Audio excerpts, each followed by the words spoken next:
खालचं. हालेलुया. प्रभू येशू ख्रिस्ताच्या नावात आपलं स्वागत आहे. Assembly of God church Chakan यातर्फे आपलं स्वागत आहे. हालेलुया. पास्टर पाटोळे सुरुवातीची प्रार्थना करतो. आपण प्रार्थना जाऊया. स्तुते स्तुते स्तुते स्तुते. Hallelujah hallelujah hallelujah. प्रभू तुला गौरव असो. हे स्वर्गाच्या स्रोत असणारा सर्वशक्तिमान गौरी जिवंत देवबाप्पा येशू ख्रिस्ताच्या नावाने आज ह्या सायंकाळच्या वेळेस आम्ही तुझ्याकडे आलेलो आहोत. देवबाप्पा तू आमचं तू सहाय्य कर. हे पवित्र आत्मा तू ये आणि प्रभू जे तुझं वचन आहे ते आम्हाला ग्रहण करण्यासाठी बापा तू आम्हाला तुझी शक्ती आणि तुझं सामर्थ्य पुरव. दैबापा बलाने नाही पराक्रमाने नाही तर दैबापा तुझ्या आत्म्याने तू काय तो सिद्धीस सेनाधीश दैबापा आज ह्या रात्रीच्या वेळेस आम्ही तुला विनंती करत आहोत की दैबापा जे तुझे वचन हे जे लोक ऐकतील देवबापा त्या प्रत्येकाच्या अंतःकरणाला तू स्पर्श कर. तुझ्या वचनाच्या द्वारे देवबापा त्यांच्याशी तू बोल आणि हो दे देवबापा तू आमच्याद्वारे तू आणि जे ऐकणार आहे त्याद्वारे प्रभू तू आपल्या पवित्र नामाचा गौरव करून घ्या अशी आम्ही तुला विनंती करत आहोत. हे सेनाधीश देवबापा आज आम्ही तुला विनंती करत आहोत की ह्या संकटाच्या दिवसामध्ये प्रभू आम्ही राहत असताना देवबापा आम्ही मानव जातीने तुझ्याकडे लक्ष केंद्रीभूत करावं म्हणून प्रभू आम्हा प्रत्येकाला तुझ्या आत्म्याच्या द्वारे प्रभू तू चालव आणि हो दे बाप्पा आमच्याद्वारे तू गौरवल्या जाऊन चालू जा आणि प्रभू तू आम्हा प्रत्येकाच्या अंतःकरणाशी तुझ्या वचनाच्या द्वारे तू बोल. जे तुझे बोलणारे तुझे सेवक आहे बाप्पा त्यांच्या जिभेला आणि ओठाला तू स्पर्श तू कर आणि हो दे बाप्पा तू आपल्या पवित्र नामाचं गौरव तू करून घे म्हणून येशू ख्रिस्त त्याच्या नावात विनंती केल्या म्हणून तो आहे की त्या झूम मीटिंग आणि युट्यूब मध्ये आपलं स्वागत आहे. हालेलुया. आपण आपले बायबल पुढे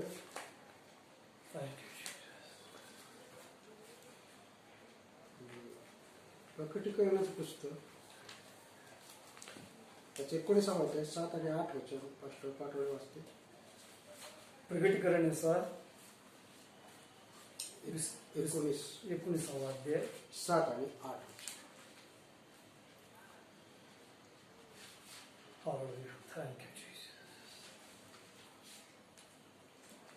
प्रकटीकरण 19 अध्याय आणि 7 आणि 8 वचन. आपण आनंद व उल्हास करू व त्याचे गौरव करू कारण कोकऱ्याचे लग्न निघाले आहे आणि त्याच्या नवरने स्वतःला सजवले आहे. तिला तेजस्वी व शुद्ध असे तागाचे तलम वस्त्र लेवायला दिले आहे. ते तागाचे तलम वस्त्र म्हणून म्हणजे पवित्र जनांची नीतिकृत्ये आहेत. हालेलुया. सर्व काही दिले आहे. यातील हा भाग 5वा आहे. यापूर्वी आपण भाग 4 पाहिले होते. त्यातील थोडक्यात मी रिव्हिजन सांगतो. पहिला भाग आपण पाहिला होता तो पिता आणि पुत्र. पित्याने सर्व काही पुत्राला दिलेला आहे. दुसरा भाग आपण पाहिला होता धनी आणि सेवक. धनाने सर्व काही सेवकाला आपले काम पूर्ण करण्यासाठी दिलेलं आहे. तिसरा भाग आपण पाहिला होता राजा आणि प्रजा. राजाने सर्व काही प्रजेला दिलं आहे. चौथा भाग आपण पाहिला होता परमेश्वर आणि मनुष्य. परमेश्वराने मनुष्याला सर्व काही दिले आहे. आणि हा मागच्याच एक मीटिंगमध्ये आपण पाहिलं होतं की सुवार्तेसाठी सर्व काही पौलांनी केलेलं आहे आणि येशू ख्रिस्ताने पौलांनी जे सर्व प्रकारचे त्याग छळ निंदा अपमान किंवा मरण सर्व सोसले आहे. तर आता आपण पुढच्या भागात येत आहोत. सर्व काही दिले आहे. यातील भाग 5वा आणि जे हेडिंग दिलेलं आहे वर आणि वधू. हालेलुया. वर आणि वधू. वर आणि वधू यांच्यातील संबंधावर हा भाग 5वा अवलंबून आहे. हालेलुया. वर वधू म्हणजे लग्नाचा मोसम किंवा लग्नाची मेजवानी. हालेलुया. आपल्या डोळ्यासमोर येते. हालेलुया. लग्नाची मेजवानी. हालेलुया. सध्या लॉकडाऊनमुळे लग्न सीझन बंद आहे पण सांगू द्या मला बायबल मधनं आपण पाहूया की वर आणि वधू यातील संबंध सर्व काही दिले आहे. वरांनी सर्व काही वधूला दिले आहे. हालेलुया. आता जे आपण वचन वाचलं प्रकटी 19:7-8. हालेलुया. तर त्यामध्ये लिहिलेलं आहे की नवरीला म्हणजे वधूला सजण्यासाठी तेजस्वी व शुभ्र वस्त्रे दिलेली आहेत. हालेलुया. शब्द काय आहे? तेजस्वी व शुभ्र वस्त्र. तलम तलम तागाचे तलम वस्त्र आणि शुभ्र तलम आणि शुभ्र वस्त्र दिलेले आहे. हालेलुया. हालेलुया. वराने वधूला नेसायला. लग्न म्हटलं तर काय पहिली गोष्ट काय येते आपल्या डोळ्यासमोर? हालेलुया. वस्त्र. चांगली वस्त्र, शुभ्र वस्त्र. दुसरी चीज काय येते? दागिने. हालेलुया. तिसरं गोष्ट येते भोजन. हालेलुया. हालेलुया. ह्या 3 गोष्टी महत्वाच्या लग्न समारंभ म्हणले की डोळ्यासमोर येतात. आणि आता ह्यामध्ये आपण पाहूया. टोटल मला तुम्हाला 3 असे वधू आणि वर यातील संबंध दाखवायचे आहेत. तर आता जो आपण ऐकला वचन वाचलं ते आहे पुनरुत्थित प्रभू येशू ख्रिस्त आणि पुनरुत्थित मंडळी म्हणजे पुनरुत्थित वधू यातील संबंध. हालेलुया. नीट ऐकून घ्या. इथं पुनरुत्थित प्रभू येशू ख्रिस्त आहे आणि मंडळीचं देखील पुनरुत्थान झालेलं आहे. हालेलुया. आणि तुम्हाला माहित आहे या वचनामध्ये स्पष्ट लिहिलंय लग्नाच्या मेजवानीस बोलवलेले ते धन्य. हालेलुया. म्हणजे पहिल्या पुनरुत्थानात ज्यांचा भाग आहे ते धन्य. हालेलुया. उल्हासित व्हा. हालेलुया. ज्या विश्वासणाऱ्यांचा पहिल्या पुनरुत्थानात भाग आहे किंवा ज्यांना प्रभू येशू ख्रिस्ताने आपल्या मेजवानीला लग्नाच्या मेजवानीला बोलवलेलं आहे ती मंडळी धन्य आहे. हालेलुया. हालेलुया. पहिला आपण नातेसंबंध पाहत आहोत पुनरुत्थित प्रभू येशू ख्रिस्त आणि पुनरुत्थित मंडळी म्हणजे पुनरुत्थित वधू यातील नातेसंबंध. तर ह्या वचनामध्ये आपण पाहतो की प्रभू येशू ख्रिस्ताने आपल्या पुनरुत्थित मंडळीला नेसायला तलम व शुभ्र वस्त्रे दिलेली आहेत आणि ही वस्त्रे म्हणजे दुसरं तिसरं काही नाही तारणाची वस्त्रे आहेत. ती पवित्र जनांची नीती कृत्य आहेत. हालेलुया. हालेलुया. तुम्हाला एक वचन सांगतो मी. हालेलुया. फिलिपे 3 अध्याय 20 आणि 21 वचन वाचा. फिलिप्पियस पत्राचा 3 अध्याय 20 आणि 21 वचन वाचा. आपले नागरिकत्व तर स्वर्गात आहे. तेथून प्रभू येशू ख्रिस्त हा तारणारा येणार आहे. त्याची आपण वाट पाहत आहोत. ज्या सामर्थ्याने तो सर्व काही आपल्या स्वाधीन करण्यास समर्थ आहे त्या सामर्थ्याने तो तुमचे आमचे दैन्यावस्थेतील शरीर स्वतःच्या गौरवावस्थेतील शरीरासारखे व्हावे म्हणून त्याचे रूपांतर करेल. हालेलुया. इथं काय लिहिलं? गौरवयुक्त शरीरात रूपांतर मंडळीचे म्हणजे गौरवयुक्त मंडळी म्हणजे गौरवयुक्त वधू आणि तो आपल्या शरीराचे रूपांतर गौरवयुक्त म्हणजे महिमाच्या शरीरामध्ये म्हणजे देवदूताच्या शरीरामध्ये तो रूपांतर करणार आहे. आपण ह्या शरीरामध्ये पुनरुत्थान होणार नाही. आपल्या शरीराचं रूपांतर होणार आहे आणि एक देवदूताचं एक शुभ्र तलम वस्त्र घातलेलं असं एक रूप आपल्याला मिळणार आहे. तेजस्वी रूप मिळणार आहे. देवदूताचे वस्त्र मिळणार आहेत शुभ्र तलम वस्त्र आणि त्या अवस्थेत आपण प्रभू येशू ख्रिस्ताला सामोरं जाणार आहोत. कारण की ते स्पष्ट लिहिलं आहे की आपले नागरिकत्व तर स्वर्गीय आहे आणि तेथून प्रभू येशू ख्रिस्त आपल्या मंडळीला नेण्यासाठी येणार आहे. हालेलुया. आणि नुकतंच तो आपल्याला आहे त्या परिस्थितीत नेणार नाही. तो आपले रूपांतर करणार आहे. आपल्या शरीराचे रूपांतर करणार आहे. हालेलुया. हे झालं पहिला नातेसंबंध. आपण लवकरच दुसऱ्या नातेसंबंधामध्ये जाऊया. रूथ त्याचं पुस्तक काढूया. रूथ ह्याचं पुस्तक याचं 3 अध्याय 3 वचन मास्टर पाठवलं वाचते. आता आपण दुसरा नातेसंबंध पाहत आहोत. त्यामध्ये रूथ आणि बोआज यामध्ये नातेसंबंध आहे. हालेलुया. रूथ 3 अध्याय 3 वचन. रूथ याचं पुस्तक पहिले शमूएलच्या आधी आहे.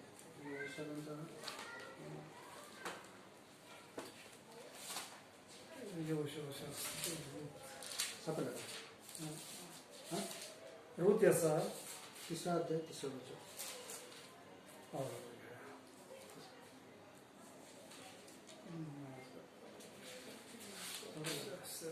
एक शमूएलच्या आधी रूत याचा 3रा अध्याय 3रं वचन. सापडलं? 3रा अध्याय 3रं वचन. तर तू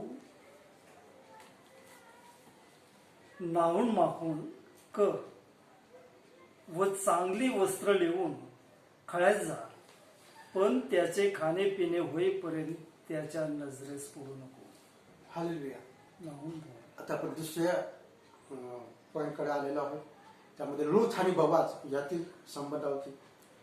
रूथ हे माहीत आहे, हे मंडळीचं प्रतीक आहे आणि बोआज हा प्रभू येशू ख्रिस्ताचं प्रतीक आहे. आणि जेव्हा रूथची सासू नामी रूथला म्हणते की जा बोआजाकडे भेटायला, तेव्हा ती काय काय सांगते की लहान माखन कर. म्हणजे काय? म्हणजे शुद्ध कर, स्वतःला शुद्ध पवित्र कर आणि चांगली वस्त्रे घाल, चांगली दागिने घाल. आणि रूथला सांगते की जा बोआजाला सामोरे जा. हालेलुया. हालेलुया. हा दुसरा पॉइंट आहे. वधू जेव्हा वराला सामोरी जाते तेव्हा ती स्वतःला शुद्ध करून जाते. हालेलुया. म्हणजे शुद्ध करणं म्हणजे काय? हालेलुया. ते आपण 3ऱ्या पॉइंट मध्ये पाहणार आहोत. शुद्ध करणे काय, चांगले वस्त्र घालणे म्हणजे काय, दागिने घालणे म्हणजे काय, आपण पुढच्या पॉइंट मध्ये पाहणार आहोत. त्यामुळे मी ह्या पॉइंट मध्ये जास्त ते सांगणार नाही. हालेलुया. तर दुसरा पॉइंट होता रूथ आणि बोआज. रूथ म्हणजे मंडळीचं प्रतीक आहे, बोआज म्हणजे प्रभू येशू ख्रिस्ताचं प्रतीक आहे. आणि रूथ जेव्हा बोआजाकडे जाते तेव्हा ती लहान माखन करून, चांगले दागिने घालून, चांगले वस्त्रे घालून, चांगला सध्याच्या काळात चांगला ब्युटी पार्लरला जाऊन मेकअप करून ती वराला म्हणजे बोआजाला भेटायला जाते. हालेलुया. हा दुसरा पॉइंट आहे. तर 3ऱ्या पॉइंटकडे जाऊया आपण. एस्तेर याचं पुस्तक 2रा अध्याय आणि 12वं वचन. आता ह्या 3ऱ्या भागामध्ये आपण पाहतोय एस्तेर व अहश्वेरोश नावाचा जो राजा आहे त्यांच्यातील संबंध.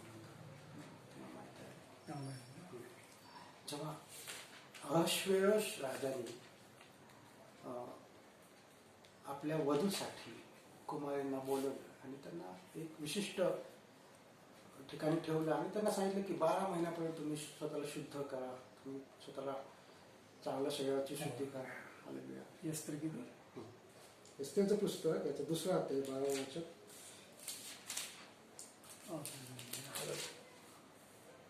एस्तेर याचं पुस्तक याचा 2रा अध्याय आणि 12वं वचन.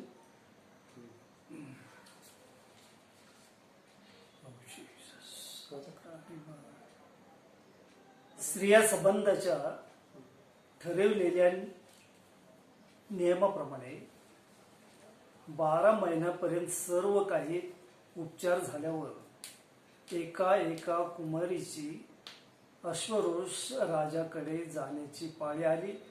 त्यांच्या शुद्धीकरणाची रीत म्हटली म्हणजे त्यास गंधरसाचे तेल 6 महिने व सुगंधी द्रव्य 6 महिने लावीत असत, शिवाय इतर शुद्धतेच्या वस्तू त्यास लावीत असत.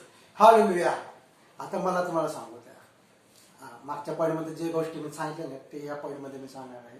हालेलुया. एस्तेर ही राणी होती, एस्तेर ही एक कुमारी होती आणि त्याची नेमणूक झाली होती राणी होण्यासाठी. त्याला निवडलं होतं आणि जेव्हा त्यांना शुद्धीकरणासाठी एक नियम लावला होता की 12 महिने तुमची शुद्धीकरण, शरीराचं शुद्धीकरण करा. आणि त्यासाठी त्यांनी काय केलं तर 6 महिने गंधरसाचे तेल लावा आणि 6 महिने काय लावा, शुद्धतेच्या वस्तू ना. म्हणजे त्या गंधरसाचे तेल 6 महिने व सुगंधित द्रव्य सुगंधित द्रव्य 6 महिने. हालेलुया. लक्षात ठेवा. हालेलुया. आता वधू जी आहे ती वराला सामोरे जाणार आहे, पण त्याच्या आधी काय आहे, पहिले तुम्हाला शुद्ध व्हायचं आहे. हालेलुया. आणि त्यासाठी काय आहे, तुम्हाला काय लावायचं आहे, गंधरसाचं तेल लावायचं आहे. हालेलुया. आणि काय, शुद्ध सुगंधी द्रव्य. सुगंधी द्रव्य लावायचे आहेत. म्हणजे काय करायचं आहे आणि इतर शुद्धतेच्या वस्तू सुद्धा लावायच्या आहेत. म्हणजे ते काय आहेत ते आपण पाहूया. गंधरसाचे तेल. तेल म्हणजे तुमच्या डोक्यात प्रथम यायला पाहिजे पवित्र आत्म्याचा अभिषेक. हालेलुया. तेल याचा संबंध जेव्हा जेव्हा येतो बायबलमध्ये तेव्हा तो पवित्र आत्म्याशी निगडीत आहे. आणि जेव्हा पवित्र नावातच पवित्रपणा आहे. हालेलुया. शुद्ध पवित्र आत्मा असा. हालेलुया. आणि त्या तेलाने तुम्हाला शुद्ध केलं पाहिजे. आता इथे एस्तेर हे मंडळीचं म्हणजे वधूचं प्रतीक आहे. आणि तो राजा म्हणजे वराचा म्हणजे प्रभू श्री ख्रिस्त जो राजांचा राजा व प्रभूंचा प्रभू आहे त्यांचं प्रतीक आहे. आणि त्या एस्तेर राणीला त्या राजाला सामोरं जायचं आहे. पण त्याच्या आधी त्या वधूला त्या मंडळीला शुद्ध व्हायचं आहे. आणि त्यासाठी काय करायचं आहे. तेलाने अभिषेक करायचा आहे. तुम्हाला माहित आहे तेलाविषयी मी तुम्हाला काही गोष्टी सांगतो. तेल हे पवित्र आत्म्याचे दर्शक आहे. 1 शमूएल 10:1, 1 शमूएल 10:6, 1 शमूएल 16:13, 2 राजे 4 अध्याय 6 वचन. हालेलुया. प्रेषित 2 अध्याय 1 ते 3 वचन आणि इफिसच्या 4 अध्याय 30 वचन. हालेलुया. हे सर्व तेलाविषयी पवित्र आत्म्याविषयीची वचन आहेत. तुम्ही तो सर्व वचन वाचत बसले तर आपल्याला वेळ बोलावा नाही. त्यामुळे मी शॉर्टमध्ये सांगतो. तर तुम्हाला जर पुनरुत्थित प्रभू श्री ख्रिस्ताला सामोरं जायचं असेल. हालेलुया. पहिल्या पुनरुत्थानात भाग घ्यायचा असेल आणि प्रभू श्री ख्रिस्तासोबत तुम्हाला 1000 वर्ष राज्य करायचं असेल तर तुम्हाला प्रथम पवित्र आत्म्याने शुद्ध व्हायचं व्हावं लागेल. आणखी कुठल्या गोष्टीने शुद्ध व्हायचं तुम्हाला. हालेलुया. सुगंधी द्रव्याने शुद्ध व्हायचं आहे. वाचूया एक वचनाचा महत्वाचं वचन आहे ते 1 योहान 1:7. पहिले योहान 1:7. आता मला पहिले योहान 1:7. पण जसा तो प्रकाशात आहे तसे जर आपण प्रकाशात चालत असलो तर आपली एकमेकाबरोबर सहभागिता आहे. आणि त्याचा पुत्र येशू ख्रिस्त याचे रक्त आपल्याला सर्व पापापासून शुद्ध करते. हालेलुया. तुम्हाला मी सांगितले पहिलंच की प्रभू श्री ख्रिस्ताला सामोरं जाण्याआधी तुम्हाला शुद्ध होणं गरजेचं आहे. आणि त्यासाठी काय केलं पाहिजे. तुम्हाला पवित्र आत्म्याने बाप्तिस्मा घेतला पाहिजे. आणि काय केलं पाहिजे. प्रभू श्री ख्रिस्ताच्या रक्ताने तुम्हाला तुमच्या पापापासून शुद्ध व्हायला पाहिजे. हालेलुया. जर तुम्ही शुद्ध होत नाही तर तुम्ही राजाच्या समोर जाऊ शकणार नाही. पहिल्या पुनरुत्थानात तुमचा भाग होणार नाही. तुम्ही राजासनासमोर 1000 वर्ष प्रभू श्री ख्रिस्तासोबत 1000 वर्ष राज्य करू शकणार नाही तर तुम्ही प्रथम स्वतःला शुद्ध पवित्र केलं नाही तर. आणि त्यासाठी तुम्हाला पवित्र आत्म्याचा अग्नीचा बाप्तिस्मा घेतला पाहिजे. हालेलुया. तुम्हाला प्रभू श्री ख्रिस्ताचं रक्त घेतलं पाहिजे. प्रभू श्री ख्रिस्ताचं रक्त घेणं म्हणजे काय. हालेलुया. प्रभू भोजनाचा विधी घेणं. आणि प्रभू भोजनाचा विधी जर तुम्हाला सहभागी व्हायचा असेल तर तुम्हाला बाप्तिस्मा म्हणजे नव्या जन्माचं स्नान घेतलं पाहिजे. हालेलुया. तुम्हाला स्वच्छ शुद्ध पवित्र व्हायला पाहिजे. त्याशिवाय तुम्ही प्रभू भोजन घेऊ शकणार नाही. म्हणजे प्रभू श्री ख्रिस्ताचं रक्ताचा स्वीकार करू शकणार नाही. आणि त्याशिवाय जर तुम्ही शुद्ध झाले नाही तर तुम्ही पहिल्या पुनरुत्थानात भाग घेऊ शकणार नाही. त्यासाठी प्रथम तुम्हाला तेलाने आणि सुगंधी द्रव्याने म्हणजे प्रभू श्री ख्रिस्ताच्या रक्ताने शुद्ध होणं गरजेचं आहे. आणखी तिसरी पण गोष्ट सांगितलेली आहे इतर शुद्धतेच्या वस्तू. हालेलुया. इतर शुद्धतेच्या वस्तू सुद्धा दिलेल्या आहेत. हालेलुया. आणि त्या कुठल्या ते पण आपण पाहूया. वचन वाचा. इफिसकर 5 अध्याय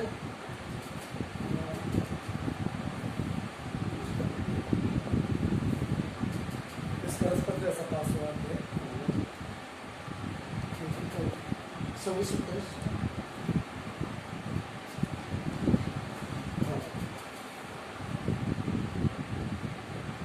अशासाठी की तिला त्याने वचनाद्वारे जलस्नानाने स्वच्छ करून पवित्र करावे आणि गौरवयुक्त मंडळी अशी जी स्वतःला सादर करावी. म्हणजे तिला डाग सुटकुत्ती किंवा अशासारखे काही नसून ती पवित्र व निर्दोष असावी.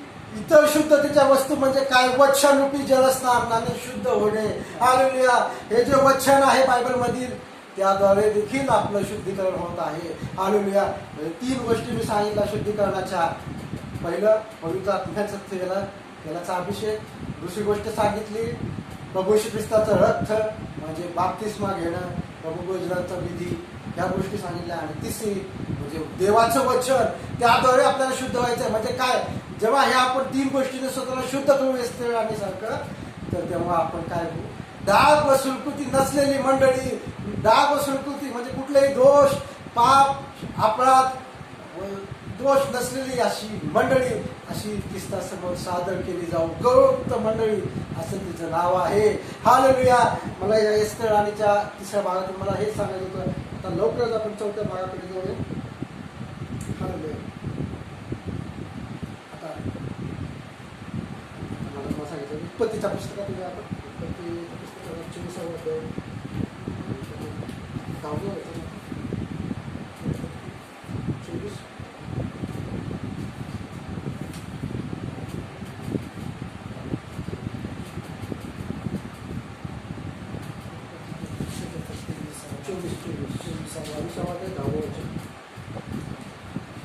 हालेलुया.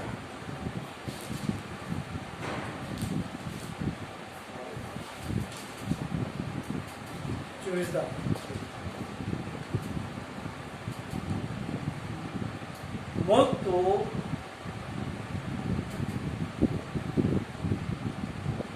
तो सेवक आपल्या धन्याच्या उंटापैकी 10 उंट घेऊन निघाला. त्याच्यापाशी त्याच्या धन्याच्या सर्व प्रकारच्या मौल्यवान वस्तू होत्या. ते पण नाव होतं.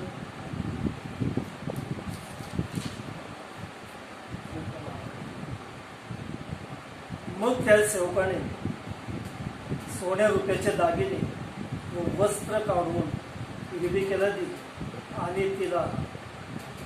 आणि तिचा भाऊ व तिची आई यास बहुमोल वस्तू दिली. आता ह्या संदर्भातील 4था भाग आहे. इथं वधू आहे रिबका, वर आहे इसाक.